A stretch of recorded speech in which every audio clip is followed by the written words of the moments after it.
Saudara-saudariku yang terkasih, salam sejahtera bagi kita semua. Renungan kali ini menyangkut duka cita dari Bunda Maria. Saya ingin mengajak kita semua untuk melihat beberapa peristiwa yang memperlihatkan bagaimana Maria sejatinya mengalami kesulitan, mengalami duka cita. Kita melihat dari yang pertama ketika ia terancam untuk berpisah dengan Yusuf tunangannya karena Maria mengandung bukan dari Yusuf. Saat itu diceritakan dalam Injil bagaimana Yusuf berencana untuk meninggalkan Maria. Yang kedua, Yesus yang lahir di kandang Bethlehem. Ini peristiwa tentu yang sangat menyakitkan bagi seorang wanita, bagi seorang ibu yang harus melahirkan anak pertamanya di sebuah tempat yang sangat tidak layak. Ini tentu bukan mimpi dan bukan impian dari setiap perempuan. Yang ketiga, belum apa-apa, seorang besar di bait Allah mengatakan anak ini akan menentukan jatuh atau bangkitnya Israel, dan pedang akan menembus jiwa dari Bunda Maria. Belum apa-apa, Maria diperhadapkan pada sebuah masa depan yang sepertinya menakutkan, yang sepertinya penuh dengan kemelut. Yang keempat, ketika Maria dan Yusuf harus lari dan mengungsi ke Mesir akibat dari kebengisan Herodes yang merasa terancam kedudukannya karena berita mengenai lahirnya seorang raja, seorang Mesias. Anak-anak kecil harus menjadi korban dari raja yang iri hati. Duka cita selanjutnya adalah ketika Maria harus menghadapi masa remaja Yesus yang tentu tidak mudah. Seorang remaja yang sedang mencari identitas dirinya dalam pergaulan, dalam pengetahuan. Diceritakan bagaimana Yesus pada umur 12 tahun ia memilih untuk tetap tinggal di Yerusalem, sementara ayah dan ibunya menyangka bahwa ia ada dalam perjalanan kembali ke kampung halaman. Dalam peristiwa itu, bagaimana hati dari Maria ketika Yesus bertanya, "Mengapa engkau mencari aku?" Ini sebuah pertanyaan yang tentu menimbulkan sebuah pergumulan dalam diri orang tua. Peristiwa duka yang selanjutnya adalah dialami oleh Bunda Maria ketika ia harus berjumpa dengan putranya dalam perjalanannya menyongsong kematian. Di jalan salib, Maria berjumpa dengan Yesus yang sedang memanggul salib. Tidak ada seorang ibu yang begitu rela untuk melihat putranya dipermalukan di jalanan umum untuk menuju tempat di mana ia akan dibunuh. Saya sangka tidak ada perempuan yang mau untuk mengalami itu. Tapi Maria harus menerima kenyataan itu.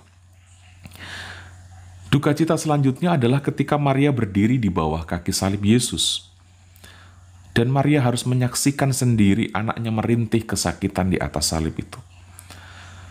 Maria menyaksikan bagaimana detik-detik akhir dari Yesus yang menyerahkan nyawa. Sebuah pemandangan yang sangat miris, sebuah pemandangan yang sangat menyakitkan bagi seorang perempuan. Anak yang dia lahirkan dalam kesulitan, kini dia saksikan juga harus mengalami kesulitan, kesakitan, rintihan untuk menghadapi kematian itu. Yesus seorang anak yang dilahirkan di kandang hewan dan kini mati secara memalukan di atas kayu salib. Tidak ada wanita yang rela untuk memiliki anak dengan nasib hidup yang seperti itu. Dan yang terakhir, kelihatan ketika Maria harus menatang jenazah Yesus di pangkuannya yang dilukiskan dengan sangat baik oleh Michelangelo dalam patung Pieta. Maria harus menerima putranya, seorang putra yang dijanjikan, yang dikabarkan oleh malaikat Gabriel nanti akan menjadi tanda sukacita bagi dunia. Tetapi kini ia harus memangkunya dalam keadaan tak bernyawa. Saudara-saudariku, merenungkan hal ini sangat masuk akal dan sangat wajar ketika Maria merasa dipermainkan oleh Allah. Sangat masuk akal ketika Maria harus mengeluh dan berontak. Janji yang diucapkan oleh malaikat Gabriel seakan-akan tidak terjadi. Tetapi yang sangat mencengangkan kita semua adalah kesetiaan dari Bunda Maria, kepatuhan dari Bunda Maria. Ia tetap tinggal bersama dengan para muridnya. Ia tetap tinggal bersama dengan murid-murid Yesus. Disinilah yang saya pikir kesetiaan dari Bunda Maria itu. Maria mengikuti pesan terakhir Yesus pada dia. Yesus mengatakan, "Ibu, inilah anakmu," sambil mengarahkan pandangan, mengarahkan maksudnya pada Yohanes, rasulnya yang saat itu ada bersama dengan Maria. Yesus mengatakan pada Maria agar menerima muridnya sebagaimana ia menerima dan mencintai dirinya. Sebagaimana Maria menjadi ibu bagi Yesus, kini Yesus meminta kepada Maria agar menjadi ibu bagi para muridnya. Yesus tahu bahwa para muridnya membutuhkan sosok ibu yang begitu setia, yang begitu kuat, yang begitu sabar, yang begitu tawakal, yang begitu patuh, yang begitu sungguh-sungguh memegang janji Allah, yang sungguh-sungguh beriman. Yesus sangat tahu para murid membutuhkan sosok ibu yang seperti ini. Yesus tahu bahwa kekuatan batin, kekuatan spiritual dari Bunda Maria akan membuat para murid dapat menjalani kemuridan mereka dengan kuat sampai akhir seperti dirinya. Maria sungguh-sungguh diafirmasi oleh Yesus. Yesus sangat kenal ibunya.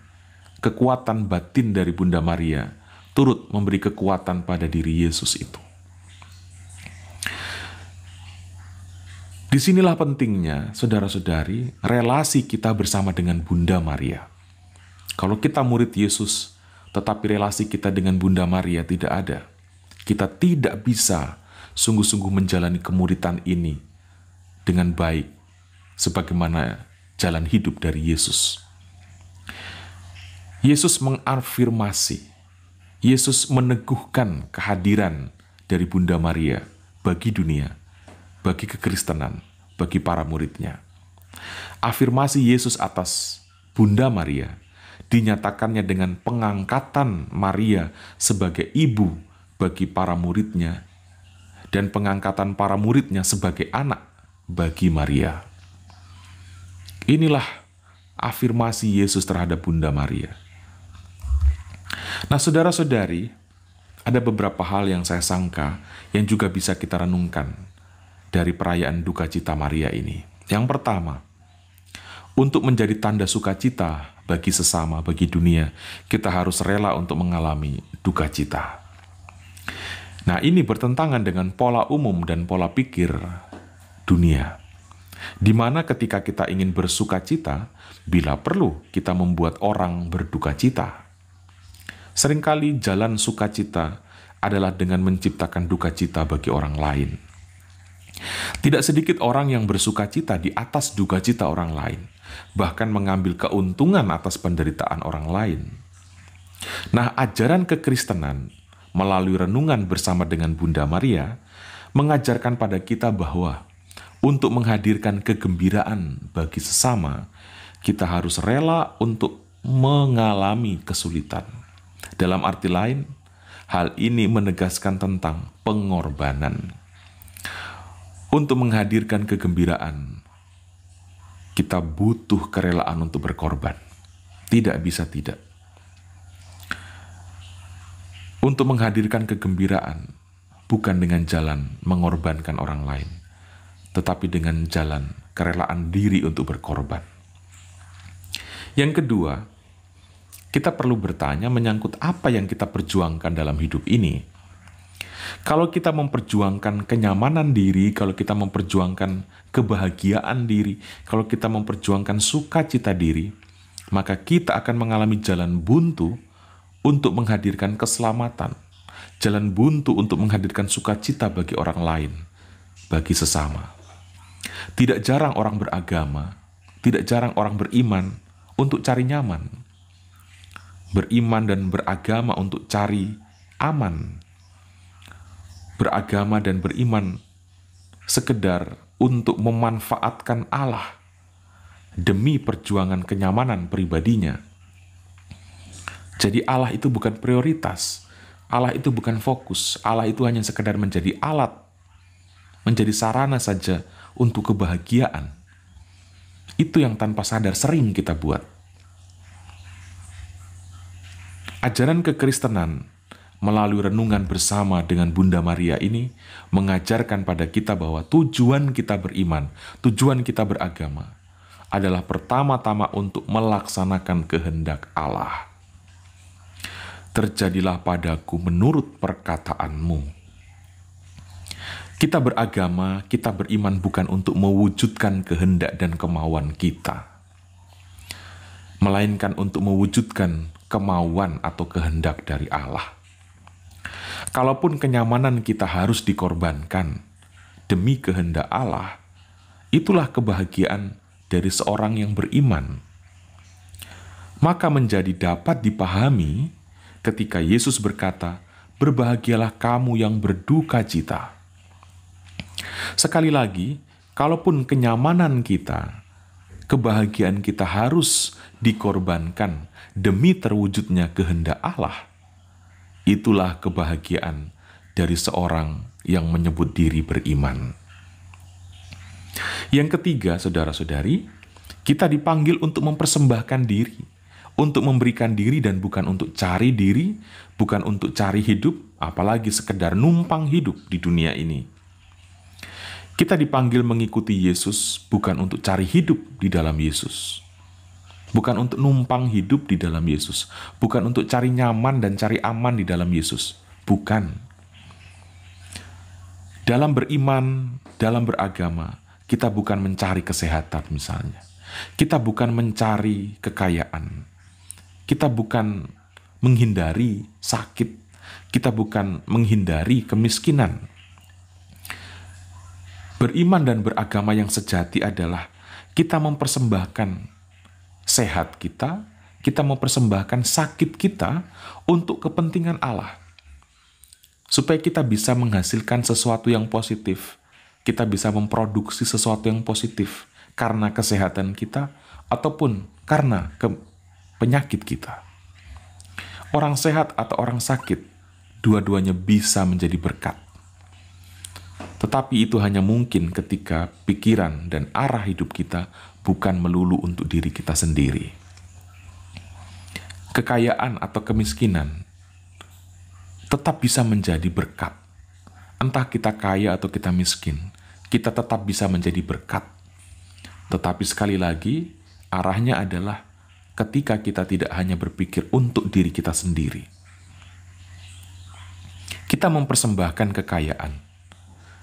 Kita mempersembahkan kemiskinan untuk kepentingan Allah. Orang kaya bisa menjadi berkat. Orang miskin pun bisa menjadi berkat. Jangan mengutuki kemiskinan. Dan jangan hanya mendekati Tuhan untuk mempertahankan kekayaan. Orang sakit juga bisa menjadi berkat. Orang sehat juga bisa menjadi berkat. Jangan beriman hanya sekedar untuk mempertahankan kesehatan. Jangan beriman hanya sekedar untuk mengantisipasi sakit. Jangan beriman hanya untuk menyingkirkan penyakit. Maka kita tidak akan pernah jadi berkat di sana. Beriman sejatinya bukan untuk mengubah kondisi hidup dari yang tidak kita inginkan menjadi seperti yang kita inginkan. Beriman sejatinya memiliki tujuan agar bersama dengan Allah, dalam relasi dengan Allah, kita bisa berbuah atau kita bisa menghasilkan, tetap bisa memproduksi hal-hal terbaik, hal-hal indah, hal-hal positif, sekalipun di tengah kondisi hidup kita yang tidak berubah. Jadi jangan meminta Tuhan untuk mengubah-ubah hidup, tetapi mintalah Tuhan untuk membantumu berbuah, meskipun hidupmu tidak berubah. Sukacita seorang yang beriman adalah ketika menghasilkan buah dalam setiap kondisi hidup. Jadi, beriman bukan tentang sehat atau sakit. Beriman bukan tentang kaya atau miskin. Beriman tentang sejauh mana aku bisa melaksanakan kehendak Allah. Saudara-saudari, selamat merenungkan perayaan duka cita Bunda Maria. Dan jangan lupa, Allah itu sangat mengasihi kita. Tuhan Yesus memberkati kita semua.